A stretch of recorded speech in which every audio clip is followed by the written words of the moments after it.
frase que muitos de nós repetimos muitas vezes em silêncio. Antes era melhor, ou antes eu era melhor.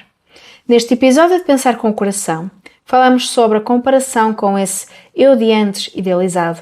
Falo sobre nostalgia, sobre identidade, sobre a forma como a memória distorce o passado e sobre como fazer as pazes com esse eu do passado e com o eu de agora.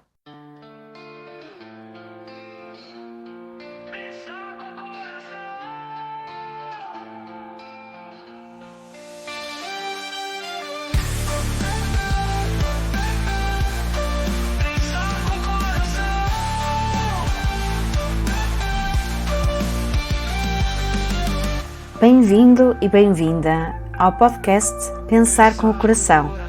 O meu nome é Lili Andrade, eu sou psicóloga clínica e estarei consigo neste podcast para descomplicar a psicologia, explorarmos as profundezas da mente, descobrirmos novas perspectivas e cultivar o bem-estar. Vamos a isso?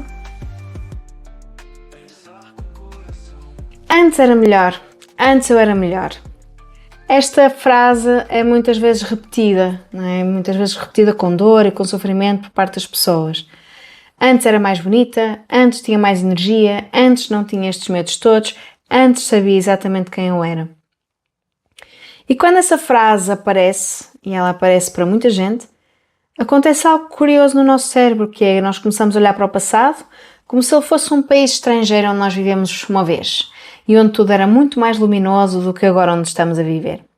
E é sobre isso que quero falar neste episódio, não é? O que a psicologia sabe a respeito da forma como a memória distorce aqui um bocadinho o passado, sobre a nostalgia, o que é que ela tem de útil e o que ela pode trazer de destrutivo, sobre essa personagem, não é, que muitos de nós carregamos connosco sem querermos, que é o eu de antes, e sobre como fazer as pazes com quem já fomos para conseguirmos ser quem somos agora. E começando aqui pela memória. A memória não é um arquivo, um arquivo em vídeo, não é uma câmara de filmar que gravou tudo aquilo que nós vivemos e que podemos rever com toda a fidelidade total. A memória é, na realidade, um processo de construção e de reconstrução. Cada vez que recordamos algo, estamos literalmente a mexer nessa memória e até a reescrever essa memória. Podemos adicionar detalhes que não estão lá, colocamos de parte coisas que incomodam, ajustamos a narrativa àquilo que nós precisamos de sentir agora. E um dos padrões mais estudados nesta área chama-se aqui Rosy Retrospection. Em português, algo como uma retrospectiva cor-de-rosa, que é a tendência que nós temos para avaliar eventos passados de forma mais positiva do que aquilo que nós os avaliamos, não é? No momento em que os estávamos a viver. E há estudos clássicos que demonstram isto de uma forma bastante direta. Por exemplo, estudantes americanos lembravam-se de ter tido melhores notas no liceu do que aquelas que constavam efetivamente nos seus registros. Pessoas que fizeram testes médicos lembravam os resultados como sendo melhores do que realmente tinham sido. Então, a memória tem um viés positivo em relação ao passado, especialmente quanto mais tempo passa. O psicólogo Skoronsky e os seus colegas chamam a isto o Fading Affect Bias, ou seja, as emoções negativas ligadas a eventos passados desvanecem mais rapidamente do que as positivas. O que fica com o tempo é, sobretudo, o contorno brilhante das coisas boas. E isto tem consequências para a forma como nós nos relacionamos com o nosso próprio percurso. E dentro deste território de uma memória idealizada, há uma emoção que merece a atenção especial, é a nostalgia, e que até aparece no filme Divertidamente 2, aqui spoiler alert. A palavra tem aqui uma história curiosa. Foi aqui cunhada no século XVII por um médico suíço chamado Johannes Hofer para descrever aquilo que acreditava ser uma doença neurológica que afligia mercenários que lutavam em terras estrangeiras. Os sintomas incluíam ansiedade intensa, melancolia profunda, perturbações do sono e do apetite. Era basicamente uma forma extrema de saudade de casa. Durante muito tempo, a nostalgia foi vista como algo patológico, uma perturbação psicológica, uma incapacidade para lidar com o presente. E a investigação contemporânea muda este quadro. Hoje sabemos que a nostalgia é uma emoção predominantemente positiva, embora seja ambivalente. Contém simultaneamente calor, ternura, prazer, um certo grão de melancolia, de saudade, aquilo que já não pode ser recuperado. Os investigadores Sedgwick e Wilshut, que são um dos maiores investigadores nesta área, descrevem a nostalgia como uma emoção agridoce. E é isso que ela é. Não é puramente dolorosa, não é puramente prazerosa, é as duas coisas ao mesmo tempo. E é precisamente essa ambivalência que a torna complexa do ponto de vista psicológico. A nostalgia cumpre funções importantes. Aumenta o sentido de coerência da identidade, ou seja, a sensação de que existe um fio condutor que liga quem fomos a quem somos, e fortalece a conectividade social, porque as memórias nostálgicas tendem a incluir pessoas próximas, aumenta o otimismo em relação ao futuro e, em algumas circunstâncias, até potencia a criatividade e a abertura à experiência.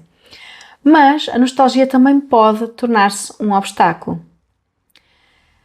Há um estudo que quero partilhar aqui convosco porque capta algo muito real da experiência humana. Anna Osborne, Keith Markman e Jennifer Howell, investigadores americanos, conduziram 2 estudos para perceber o que acontece quando as pessoas evocam memórias nostálgicas e como isso afeta a forma como avaliam o seu eu atual. O que eles encontraram foi o seguinte: quando as pessoas recordavam uma memória nostálgica, tendiam a avaliar o seu eu passado de forma significativamente mais positiva do que o seu eu presente. O eu de antes brilhava mais. O eu de agora saía diminuído por comparação. Quando recordavam uma memória comum, banal, do dia-a-dia, aconteceu o oposto. Ou o resultado era neutro, ou o eu do presente e o eu passado eram avaliados de forma semelhante, ou o eu presente sairia ligeiramente mais favorecido. A conclusão é o seguinte: a nostalgia, ao ativar uma versão idealmente embelezada do passado, pode fazer com que o presente pareça menor do que aquilo que ele é. Num dos estudos, os investigadores confirmaram ainda que este padrão também afeta o humor. A nostalgia aumenta o humor positivo ao elevar a avaliação do eu passado, mas simultaneamente diminui o humor positivo ao rebaixar a avaliação do eu presente. E é exatamente o mecanismo por detrás daquela sensação que muitos de nós conhecemos. Antes era melhor, antes eu era melhor. Olho para a fotografia de há 10 anos e vejo uma pessoa mais livre, mais espontânea, menos sobrecarregada e sinto que fui perdendo qualquer coisa pelo caminho. A questão que se coloca é: isso corresponde à realidade ou é a memória a fazer o seu trabalho de arquitetura positiva? Fica como reflexão.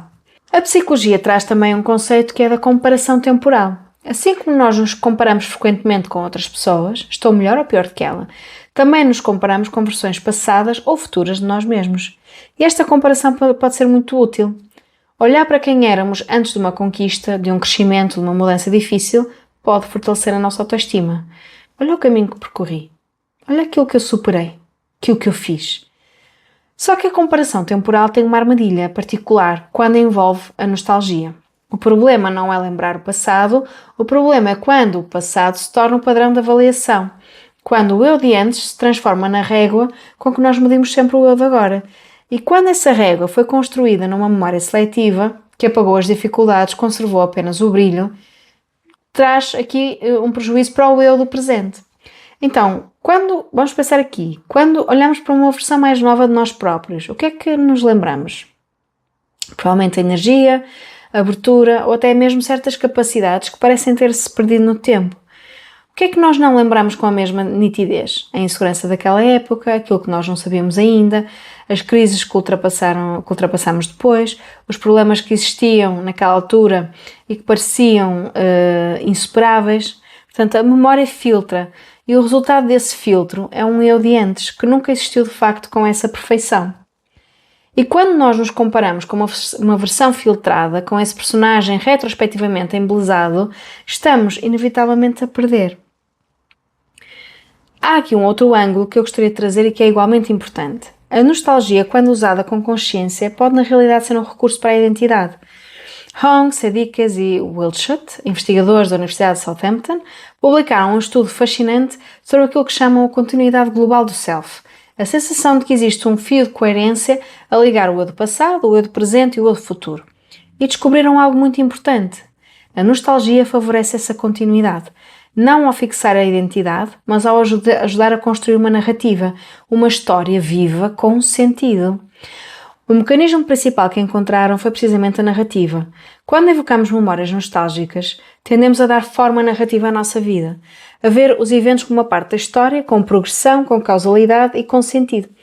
Essa narrativação, esse fazer sentido da nossa história, é aquilo que nos permite sentir que somos a mesma pessoa que foi aquele miúdo, que viveu aquele momento, que passou aquela dificuldade.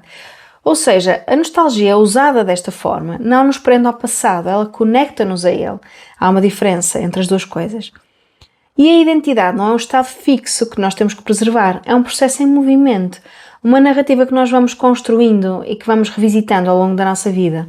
E o passado tem que fazer parte dessa narrativa, faz parte de nós. O problema não é lembrar, o problema é ficar preso na ideia de que o melhor da narrativa já aconteceu. E então, como é que a nostalgia se torna tóxica? Há alguns padrões que a investigação identifica. O primeiro padrão é o que chamaria aqui o museu do eu. É quando transformamos uma versão de nós próprios, não é, numa exposição permanente. Algo a revisitar com reverência, mas nunca a questionar. Eu era assim, eu conseguia fazer isso, eu sentia aquilo. E o eu presente é o intruso nesse museu, o visitante que não pertence ali.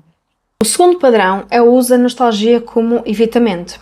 Investigadores como Wang e Chang mostraram numa meta-análise extensa que uma das motivações mais fortes para o uso de jogos online, mas o mesmo se aplica a qualquer comportamento de escapismo, é precisamente fugir ao presente.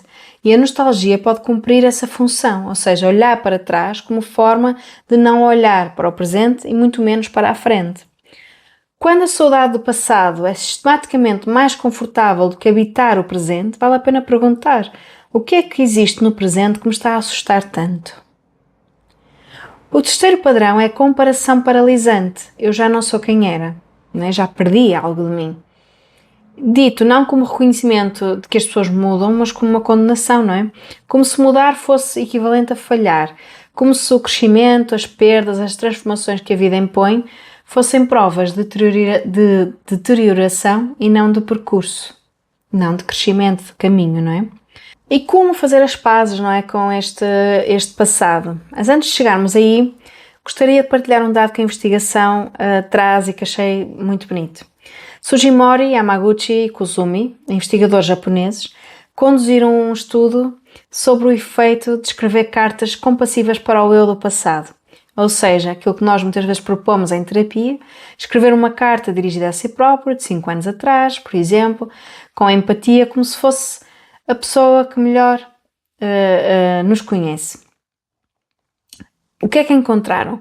Que escrever para o eu do passado, ao contrário de escrever para o eu do futuro, diminui significativamente o humor negativo, reduz a ansiedade, a depressão, a confusão, aumenta a vitalidade. E o dado mais fascinante é que o efeito era ainda mais forte quando as cartas se focavam em experiências sociais, em memórias de conexão com outras pessoas, do que em experiências solitárias. O que é que isto sugere?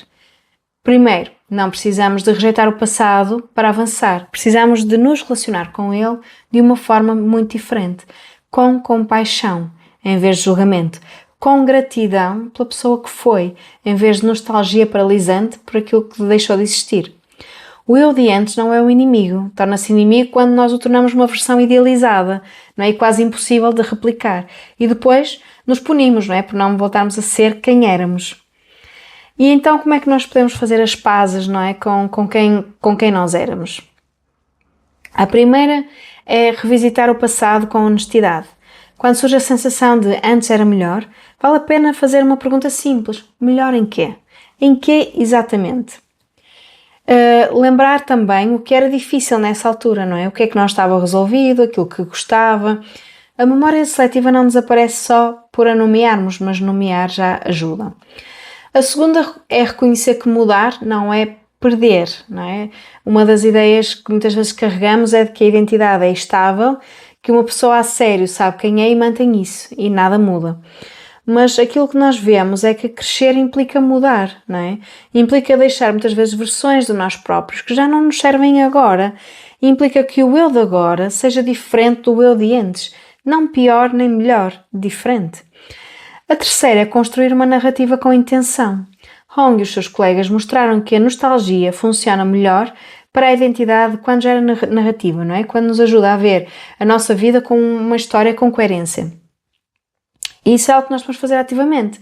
Perguntar não é porque é que era melhor, mas o que é que eu aprendi com esse período? Como é que esse tempo me trouxe até aqui? E o que é que eu guardo comigo desse tempo? Das aprendizagens e de recursos e de forças. E a quarta, talvez a mais desafiadora, que é a prática compassiva. A pessoa que somos agora, neste momento, com todas as suas marcas, as contradições e mudanças, merece a mesma empatia que nós daríamos ao eu de 5 anos atrás. Nós não somos o resíduo, não é? Uma resta de quem fomos. Nós somos o resultado desse caminho. Isso é valioso. Então, vou agora terminar com uma imagem que me acompanhou durante aqui esta preparação deste episódio. Vamos imaginar que estão a olhar para uma fotografia antiga. Uma fotografia de há 10, 15, 20 anos e que sente aquela mistura de carinho, de estranheza que as fotografias antigas costumam trazer. A pessoa nessa fotografia é você, mas também não é exatamente você. É quem você era naquele momento, com o que sabia, com o que sentia, com o que ainda não tinha vivido. E agora imagine se consegue olhar para essa fotografia sem comparação, sem antes era assim e agora já não sou, sem hierarquia, apenas com reconhecimento. Foi isso, fui isso. E esse percurso, com tudo o que trouxe, de perda, de ganhos, de clareza, de confusão, fez-me chegar até aqui. Então, fica aqui este pequeno desafio. E a nostalgia saudável, ela não nos prende ao passado, ela dá-nos raízes. Lembra-nos de onde nós viemos, não é? Para que possamos perceber com mais clareza para onde nós queremos ir. O inimigo não é a memória. O inimigo é a memória que não é questionada, não é? A que nos convence, que está ali em silêncio, não é? E que nos diz que o melhor já passou. Não passou. Não sabemos, está ainda a acontecer, não é? E, portanto, fica aqui também como reflexão. Espero que este episódio tenha feito sentido. Vou fazer uma pausa neste podcast, agora aqui no verão. Vemo-nos mais tarde e pode rever os outros episódios enquanto não voltam a surgir novos. E durante estes dias o convite é pensar com o coração.